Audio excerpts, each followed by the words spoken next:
Dasturimiz davom etadi. Muhokamalarga sabab bo'lgan holatga e'tiboringizni qaratmoqchimiz. Ijtimoiy tarmoqlarda mashhurlikka erishish maqsadida men qiz farzand ko'rmayman, agar xotinim qiz tug'sa uni chiqindiga tashlab yuboraman deya aqlsizlarcha chiqish qilgan TikToker butun keng jamoatchilikning e'tirozlariga sabab bo'ldi.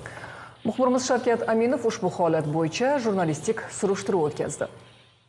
Xotin tuqqandan shunday boraman, qizmi musor yashikka otib yubordi. Kerak emas. TikTok platformasida Sardor Gangster nomi bilan bungacha o'zbekona axloqiy mezonlarga to'g'ri kelmaydigan qator chiqishlari bilan ko'rinish berib kelgan TikTokerning so'nggi videosi aytish mumkinki jamoatchilikning ham sabr kosasini to'ldirmasdan qolmadi. Men tushunmayman, bunaqa odam borligiga ishongim kelmaydiki, qanday qilib sen onadan paydo bo'lgan yigitsan, onalarni bunday harom-harish so'zlar bilan haqorat qilsang, xotinim bo'lsa qiz tug'sa yo'q qilaman desang, ko'chaga tashlayman desang, sen o'zi qayerdan paydo bo'lgansan desada, seni ona tuqqanmi, ayol tuqqanmi? Video ortidan boshlangan surishtiruvimiz bizni viloyatning Nishon tumaniga yetakladi. TikToker yashaydigan tumanning Navbahor mahallasida bo'lib, uning oilaviy ahvoli, turmush tarzi bilan qiziqdik. Oilasida unday munosabat yo'q. Ayollarning huquqlari ham cheklanmagan, bemalol xohlagan yerga borishi mumkin, xohlagan o'qishda o'qishi mumkin. Qizlari ham erkin. Lekin bu yigit fikrlashi hozir eng nimasi dolzarbligi uni hozir fikrlashi. TikToker yashayotgan xonadonda uning o'zi bilan bildirgan fikrlari xususida suhbatlashmoqchi bo'lgandik, biroq uning ayni paytda viloyatda emasligi ma'lum bo'ldi. Shunday bo'lsa-da uning yaqinlari, xususan ota-onasi bilan gaplashish umidida uyida ham bo'ldik, ammo bizga darvozani ochishmadi.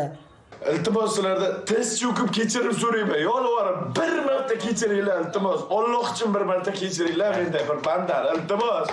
Bizga berilgan ma'lumotlarga ko'ra, ijtimoiy tarmoqlardagi behoya chiqishlari bilan tanilgan ushbu TikToker muqaddam bunday qilmishlari uchun ma'muriy javobgarlikka ham tortilgan ekan, ammo bundan xulosa chiqarmagan.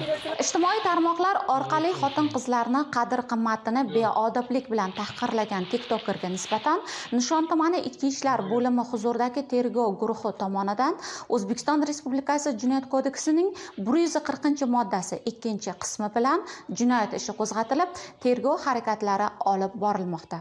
Ijtimoiy tarmoqlarda har kim istagan fikrini gapiradi degani emas. Ijtimoiy tarmoqlardan foydalanishning tartib qoidalari bor. Qoidalarni buzgan fuqarolar qonuniy tartibda jazoga tortiladi. Shuni unutmang, xotin-qizlar huquqlari davlat himoyasida.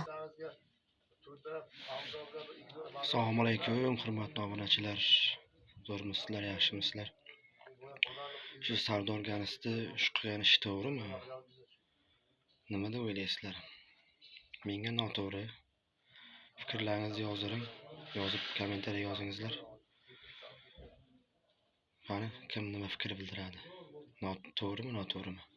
Sog' bo'lingizlar, omon bo'lingizlar. Like bosingizlar videoga yoqsa.